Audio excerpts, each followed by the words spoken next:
À présent, ce sont des questions. Vous nous appelez au 082 016 35 12, au 090 68 16 742, 084 10 78 364 et le 09 98 23 97 23.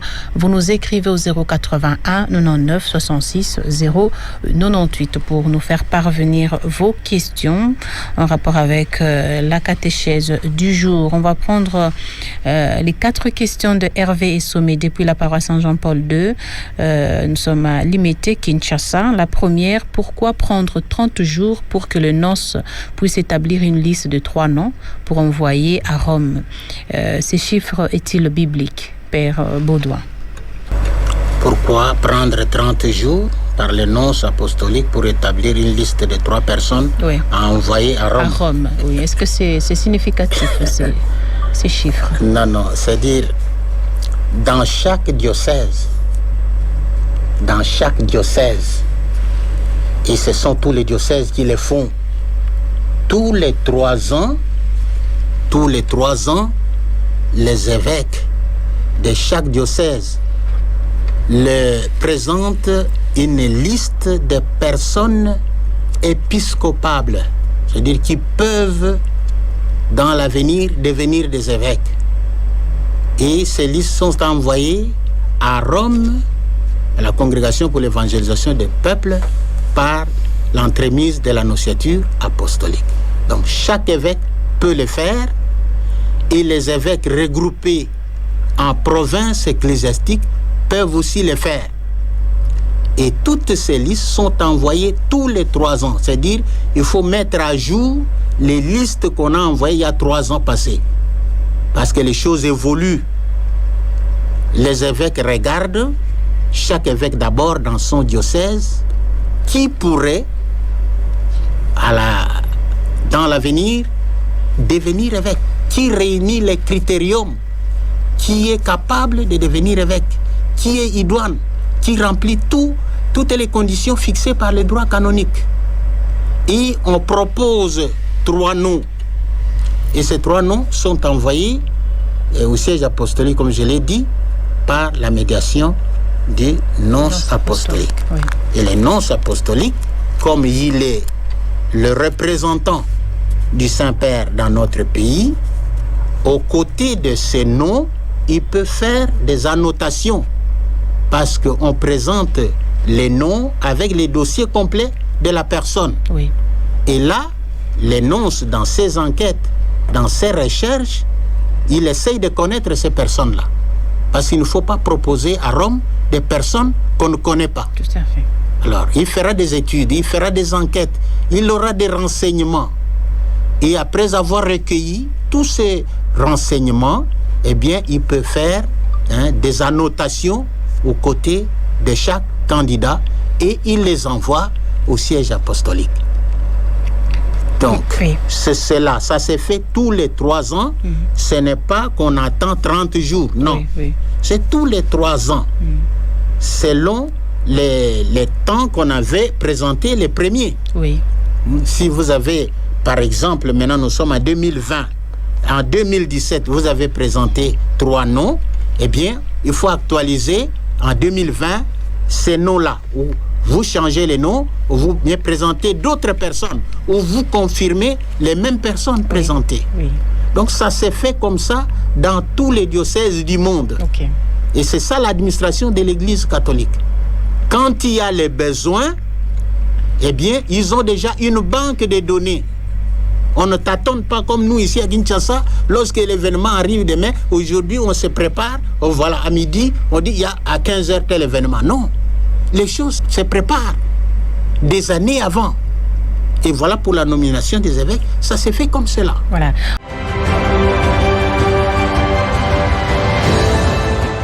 On prend la deuxième question, Père Baudouin. Est-ce possible de nommer un religieux frère évêque? Est-ce qu'il est possible de nommer un religieux frère évêque? C'est-à-dire qu'il n'est pas prêtre. Voilà, il est frère. Non, mais les conditions pour devenir évêque. Pour devenir évêque, il faut au moins être revêtu du caractère presbytéral. Okay. Être prêtre. Parce que devenir évêque, la fonction fondamentale de l'évêque, son ministère, c'est le ministère des sacrements. L'évêque, c'est un sacerdoce. Il donne les sacrés. Oui. Et comme sacré, donner les sacrés, il faut être prêtre, sacerdote. Sacerdoce, sacerdare, donner les sacerdoces. Et celui qui n'est pas prêtre, comment il va transférer conférer plutôt les sacrements? Okay. Oui, oui. La vie du prêtre, la vie de l'évêque, c'est de donner la bénédiction, de donner les sacrements. Donc, c'est la condition sine qua non pour devenir évêque. Il faut d'abord être prêtre. Validement ordonné.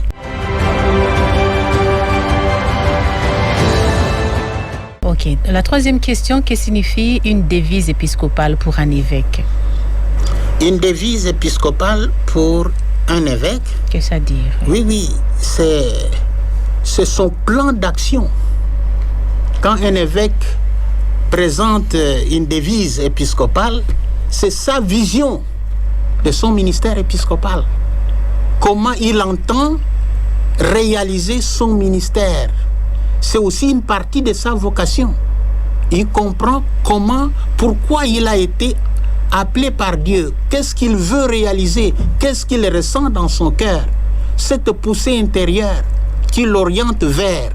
Donc c'est ce plan d'action qu'il définit en quelques mots que nous appelons devise épiscopale. Voilà. Donc c'est cette devise-là qui va l'orienter toute sa vie. Il va l'utiliser comme repère de sa vocation, de son ministère.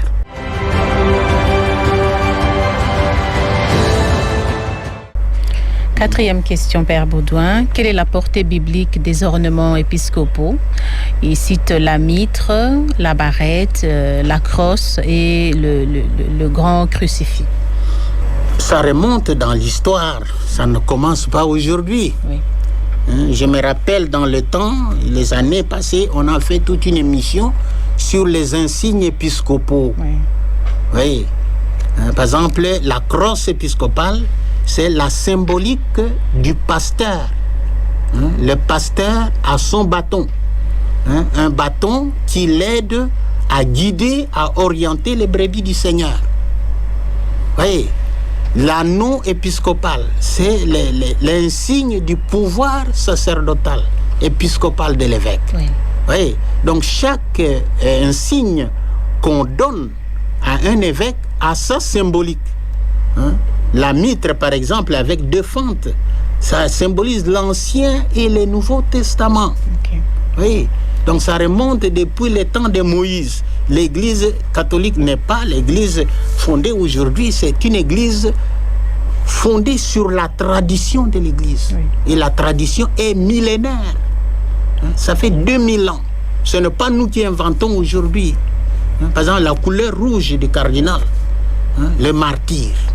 Devenir cardinal, c'est accepter de donner sa vie pour le peuple de Dieu.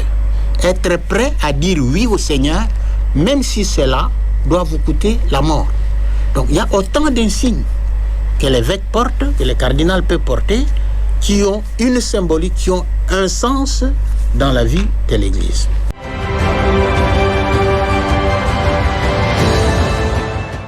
Merci, Père Baudouin. Je rappelle le numéro. Appelez-nous pour poser vos questions au 082 016 35 12 au 090 68 16 742. On va prendre cet appel. Allô? Bonjour, ma mère. Bonjour, mon père. Bonjour. Justin, quoi de l'équipe Petit Prudent? Oui, Justin. Une question, mon père. Est-ce qu'un diacre qui attend son ordination peut être nommé cardinal ou évêque? Merci pour la question. Un diacre qui attend sa nomination. Son ordination presbytérale, oui, je pense. C'est ça qu'il a dit. Un diacre qui attend son ordination presbytérale, oui. Peut-il devenir cardinal? Oui, parce que la condition pour devenir cardinal, c'est quoi? La condition, c'est d'abord, il faut être homme. Il faut être homme, être baptisé, avoir reçu la première communion, avoir reçu le sacrement de confirmation. Et si le pape te choisit comme cardinal, parce que les cardinaux sont nommés par le pape. C'est le pape qui les choisit. Les cardinaux sont des conseillers du pape. Et il choisit qui il veut, pourvu que vous soyez homme, chrétien, catholique. Alors, il peut vous choisir et à ce moment-là, vous allez remplir les conditions. On va vous ordonner prêtre et la nouvelle disposition dit qu'on vous ordonne aussi évêque. Vous devez accepter d'être ordonné évêque et après on vous revêt les caractères cardinalistes. Donc c'est possible, mais ce n'est plus fréquent comme à l'époque. Dans l'Antiquité, au Moyen-Âge, il y avait des diacres qui étaient des cardinaux. Vous voyez? Et ce schéma est resté jusqu'à nos jours dans les 3 classes des cardinaux. Nous avons les cardinaux diacres, les cardinaux prêtres et les cardinaux évêques.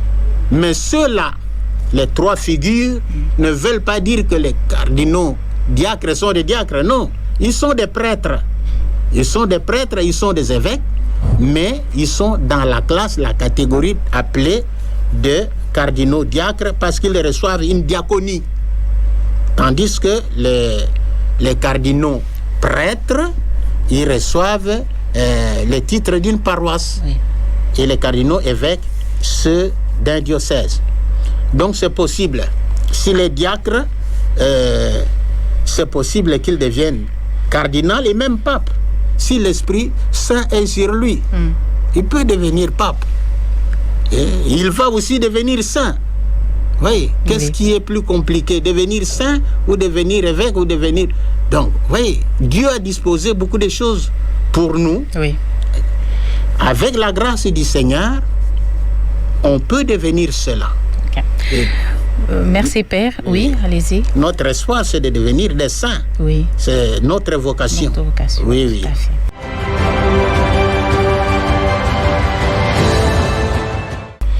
Merci Père Baudouin. Maman Geneviève depuis la Belgique nous écrit: bonjour Père Baudouin, bonjour Maman Régine. Je voudrais profiter de la présence du Père Baudouin sur le plateau de Radio Maria pour saluer tous les prêtres SVD qui vont entrer au chapitre provincial. Nous allons prier pour eux, pour que l'Esprit de Dieu soit sur eux. Merci pour la présentation de nos évêques. C'est vraiment un don du ciel. Une question quand même. L'évêque qui est avocat, va-t-il continuer à exercer cette fonction? Non. Monseigneur Félicien, nous avons évoqué et montré qu'il a été avocat, voilà, à Kinshasa, à la cour d'appel de Kinshasa. Ça, c'est son parcours. C'est le chemin par lequel il est passé. Maintenant qu'il devient évêque, il y a des exigences pour le ministère épiscopal. Plusieurs ont été même des professeurs d'université, comme Monseigneur Fansaka, professeur d'université depuis de longues années. Maintenant qu'il devient évêque, la charge d'évêque, c'est une charge à temps plein. Il n'aura pas assez de temps pour s'occuper encore des enseignements à l'université.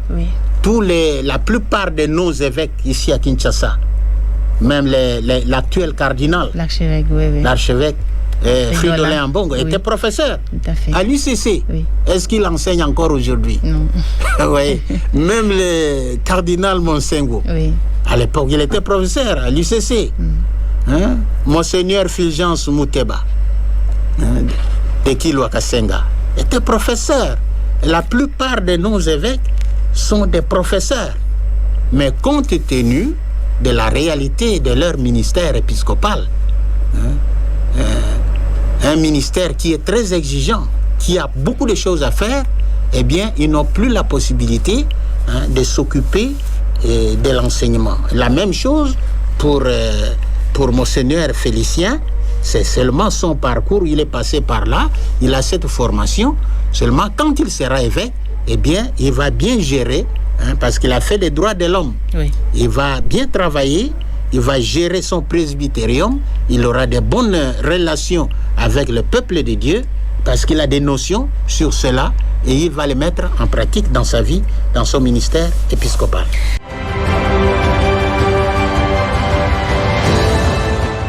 Merci Père, on va écouter ces voices.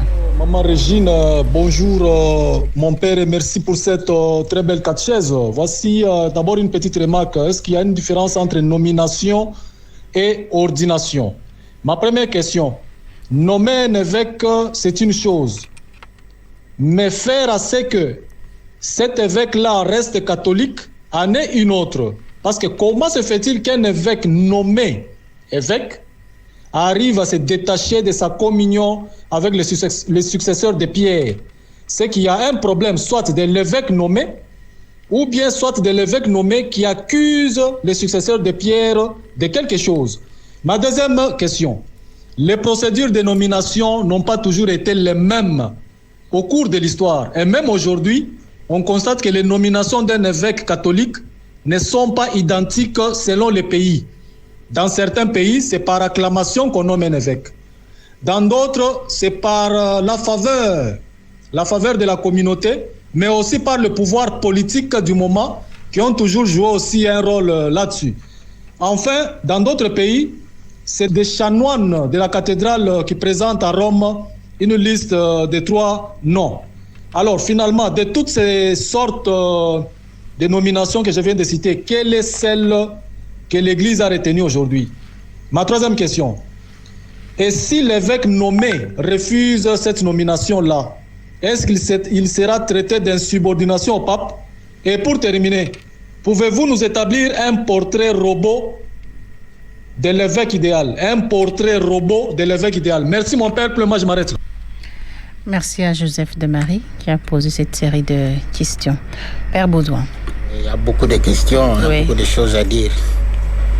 D'abord, être évêque nommé, c'est le cas de ceux qu'on a évoqués ici. Monseigneur Fansaka, Bernard, Monseigneur Tamboué et tous les autres sont des évêques nommés. C'est-à-dire, le Saint-Père les a choisis et les a acceptés comme évêques. Et avant de proclamer cette nomination, ils ont été dans les coulisses entendus par les sièges apostoliques, par l'entremise de l'annonciature apostolique. On leur pose toujours une question, s'ils acceptent, oui ou non, de devenir évêque. Toujours, ça se fait dans le secret. Au moment où vous acceptez, eh bien, à ce moment, la nomination prend effet. Mais si vous refusez, vous renoncez à cela, on ne force personne. Parce que l'adhésion à ces ministères-là, c'est une adhésion libre. Le service de Dieu, on ne force jamais personne. Il faut l'accepter. Parce que c'est un ministère difficile. Il ne dit pas, on m'a poussé à devenir évêque et je ne voulais pas. Vous n'allez pas tenir jusqu'au bout, vous allez, en cours de route, renoncer. Il faut donc, à l'interrogation, quand vous acceptez, et à ce moment, on rend le communiqué officiel. Quand vous refusez, on ne publie pas. Parce que là, il y a la volonté libre du concerné qui est en jeu. Donc ça, c'est la première chose. Donc, nomination, c'est le fait de proclamer ce nom-là, qu'un tel est devenu évêque. L'ordination, c'est le sacrement d'ordre. Il reçoit l'imposition des mains, la prière qu'on appelle la prière sacerdotale, par un évêque consécrateur, accompagné des autres évêques, et il devient évêque. Ça, c'est le sacrement d'ordination. Donc, le sacrement d'ordination vient lorsque le candidat a accepté sa nomination. Le cas des 5 que nous venons de présenter ici, ils ont accepté et ils seront, aux dates convenues, ordonnés évêques, selon les organisations qui se feront dans chaque cas. Donc, il y a une différence, comme il l'a dit, entre la nomination et entre l'ordination. La deuxième question, il a parlé de la procédure. La procédure qu'il y a dans la nomination, selon le pays, c'est vrai, il y a l'Église latine chez nous, qui utilise les codes de droit commun ici que nous avons, et il y a des pays avec lesquels les sièges apostoliques a des contrats, des conventions depuis l'histoire. Et selon ces conventions, il y a une convenance dans la désignation des évêques. Certains diocèses de certains pays d'Occident. Mais la règle générale est que la nomination des évêques, c'est une nomination libre. C'est le pape qui choisit librement selon l'inspiration de l'esprit. La formule par acclamation, comme on l'avait eu avec Saint Ambroise de Milan, aujourd'hui n'est plus utilisée. Ça, c'est le passé. C'est l'antiquité chrétienne. Donc, par acclamation, voilà, un tel devient évêque. Aujourd'hui, c'est codifié.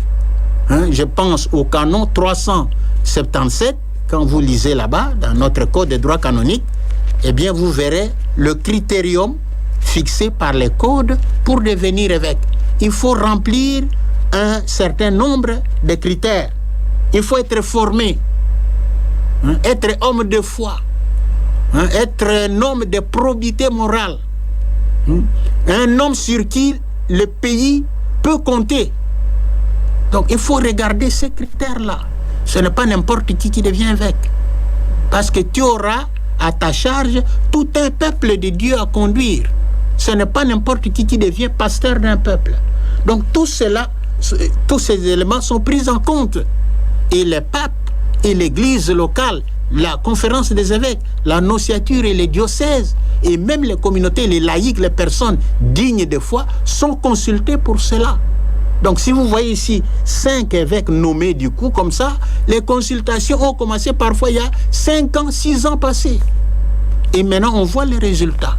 Ce sont des personnes dignes de foi, des personnes formées, les personnes qui ont la doctrine, parce qu'un évêque, c'est lui le magistère du diocèse. C'est lui qui détient le pouvoir des apôtres. C'est lui le docteur de la doctrine. Voilà. Donc, on doit tenir compte de tous ces éléments-là. On ne doit pas faire des choses par acclamation aujourd'hui ou par sentiment, on prend n'importe qui. Après, c'est la désolation. On vous confie un diocèse, vous ne savez rien faire. Ce n'est pas la situation qu'on a dans ce qui se passe au Congo. Chez nous, il y a beaucoup de comédies dans ce sens-là. Mais l'Église n'entre pas dans ces comédies-là. L'Église respecte ce qui est défini dans les codes et on choisit des personnes compétentes pour diriger l'Église. Donc, c'est cela. Oui. Il a parlé de la nomination par des chanoines. La liste dressée par des chanoines. Je l'ai dit ici, dans chaque diocèse, ce sont les évêques qui le font, ou bien individuellement, ou bien selon les provinces ecclésiastiques données. Et il y a des dispositions aussi pour les chanoines attachés à une église cathédrale. Donc c'est aussi possible selon les cas. Oui. Dernière question pour lui, et avant-dernière question, lorsqu'un candidat refuse, le refus, on ne force personne à devenir évêque. On peut vous nommer aussi cardinal, vous refusez de le devenir. Parce que être nommé, c'est aussi accepter le service qui vous sera confié. Oui. Si vous trouvez que votre corps, votre santé ne vous permettra pas à réaliser ce service, pourquoi accepter par complaisance? D'ailleurs, on trouvera que c'est une responsabilité, c'est un engagement responsable pour celui qui refuse. Oui. On verra que vraiment il a réfléchi. Oui. Il ne fait pas des aventures avec des services de grande importance dans l'Église. Donc on peut l'encourager en cela. Il y en a d'autres qui acceptent par complaisance pour faire plaire, mais après il ne fait rien. Il ne fait rien. Oui. Et pourquoi vous avez accepté? Pour être seulement appelé évêque, pour être appelé seulement un tel, non. Il faut accepter et s'engager. Oui. Ou bien vous acceptez, vous vous engagez, ou bien vous refusez d'accepter et vous ne vous engagez pas. C'est différent. Alors, le portrait d'un évêque idéal. D'abord, il n'y a pas d'évêque idéal. L'évêque idéal ou le prêtre idéal, c'est le Christ lui-même. Les autres sont des hommes. Et tout homme a ses qualités, tout homme a aussi ses limites, ses faiblesses. Mais l'Église demande que la personne à élever à la dignité épiscopale soit au moins une personne qui réunit un peu l'ensemble des critériums que nous avons évoqués au canon 377. Être homme de foi, homme de prière. N'acceptez pas de devenir évêque si vous ne priez pas. Vous n'êtes jamais à la chapelle. Vous ne célébrez pas l'Eucharistie. Vous ne faites jamais les offices, les laudes, les vêpres. Oui. Vous ne faites pas des retraites. Vous ne faites pas des récollections. Vous voulez devenir évêque. Pourquoi faire? Donc il faut être un homme de prière, un homme de foi, un homme aussi formé, un homme qui va enseigner. Parce que le maître de la doctrine dans un diocèse, c'est l'évêque. Si vous n'êtes pas formé, vous n'avez pas été à l'école, vous n'avez pas fini votre scolarité, vous voulez devenir évêque. Qu'est-ce que vous allez raconter au peuple de Dieu qui est aussi formé? Aujourd'hui, le monde d'aujourd'hui, ce n'est pas comme le monde d'hier. Les laïcs sont très bien formés. Et un évêque qui va conduire tout ce peuple de Dieu-là, oui, doit être au moins un peu plus formé que le peuple qu'il conduit. Oui. Il y a un proverbe de chez nous qui dit, pour tirer quelqu'un, la corde qui tire quelqu'un du trou doit être plus longue que le trou. Oui. Oui. Si le trou mesure 10 mètres, tu vas avec ta corde de 3 mètres pour tirer quelqu'un qui est au fond de 10 mètres.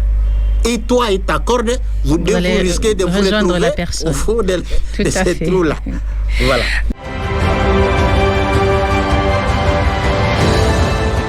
Merci beaucoup, Père Baudouin. On s'arrête ici pour la première partie de cette catéchèse.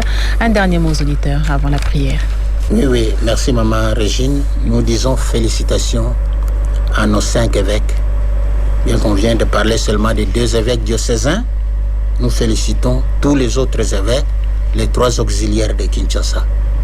Nous leur souhaitons un fructueux ministère épiscopal. Que la grâce du Seigneur, que l'Esprit du Seigneur repose sur eux et les accompagne à réaliser ce ministère selon la volonté du Christ. Merci beaucoup, Père Baudouin Moukabi, pour la catéchèse du jour. Chers auditeurs de Radio Maria, vous avez suivi la catéchèse aujourd'hui avec le Père Moukabi Ngalile Loudjou Baudouin, prêtre missionnaire de la Société du Verbe Divin. Il est docteur en droit canon. Merci d'avoir été nombreux. Aujourd'hui, il a parlé de la nomination des évêques diocésains et auxiliaires. Il y a donc 2 évêques diocésains qui sont nommés, Monseigneur Bernard-Marie Fansaka et Monseigneur Félicien Tamboué Kassembe, et 3 évêques auxiliaires, Jean Crispin Kimbeni, Abbé Charles Ndaka et Abbé Vincent Tchomba. Merci de nous avoir suivis.